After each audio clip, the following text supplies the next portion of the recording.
You're familiar with the SLU area. This is kind of near some of those gas stations and the housing through that stretch. It's at West Pine and Vandeventer. I believe we have chopper over the scene right now, and you can see here that this is West Pine. This is what it's labeled at right here, vehicle on its roof here. And at this point, we don't have any more information than what you're looking at.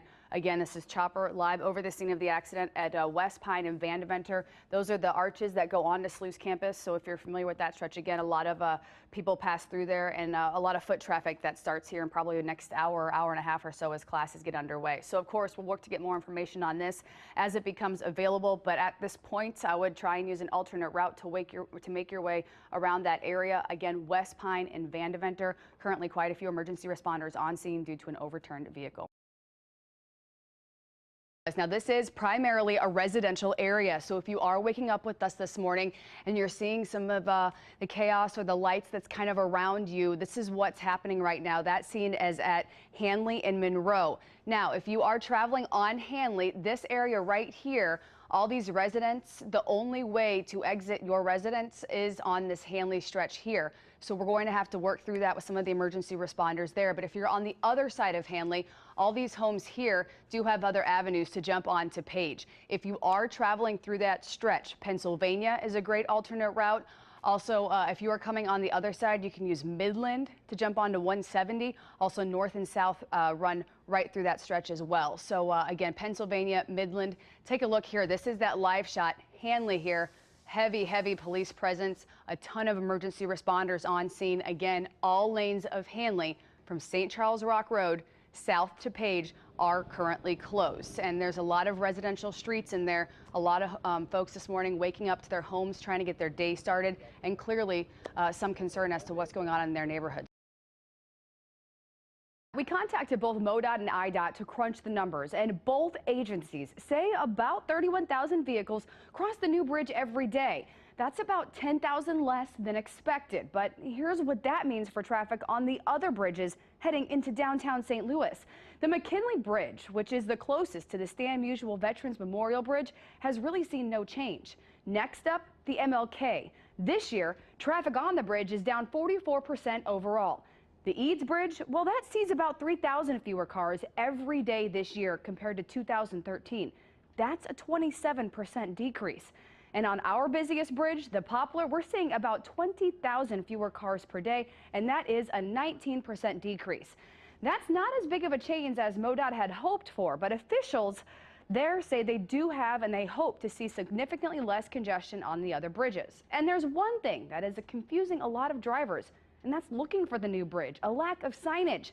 It turns out that MoDOT and IDOT only have signs directing you to the bridges if you have to use the exit to get there as the highway, like the MLK or the Eads. The Stan Musial Veterans Memorial Bridge is a part of 70, hence the reason for no signs. So that is something to keep in mind if you travel that route. And here is a look at where Dana Dean was just talking about the fatal accident, double fatal, on 44 at Broadway. Now, those are the westbound lanes that are currently closed. A lot of folks that have lived in this area have known that as 70 through the depressed section, but once the Stan Musial Veterans Memorial Bridge was built, anything south of that area is now named 44. So again, this is 44 right under the Cass overpass here. Broadway is going to be your best alternate route.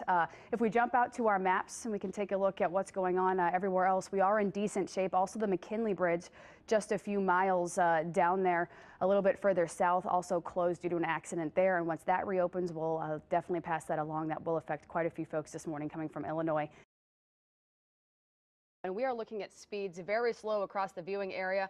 We have an accident 370 westbound past 94, also 70 if you're traveling westbound at 370. There's another accident there. If we take a closer look here at the Poplar Street Bridge, traffic heading inbound, these sensors are still showing around 50 or 42 miles an hour.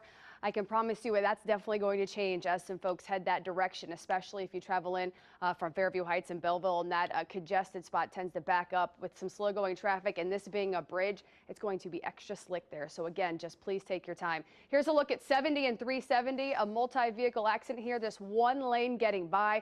It appears at this point that 70 from St. Charles County is the worst stretch of the interstate that we're looking at right now. And that is, we've had 3, 4, 5 accidents through that stretch. You can kind of see up here above the MoDOT sign there, a vehicle kind of spun around the wrong direction. So again, take your time out there, allow for plenty of time for your morning commute. A lot of school closings as people are starting to wake up and see the severity of the situation. Again, it's not an ice storm. It's just something that not a lot of people were completely expecting this morning when they woke up. Pat? I know.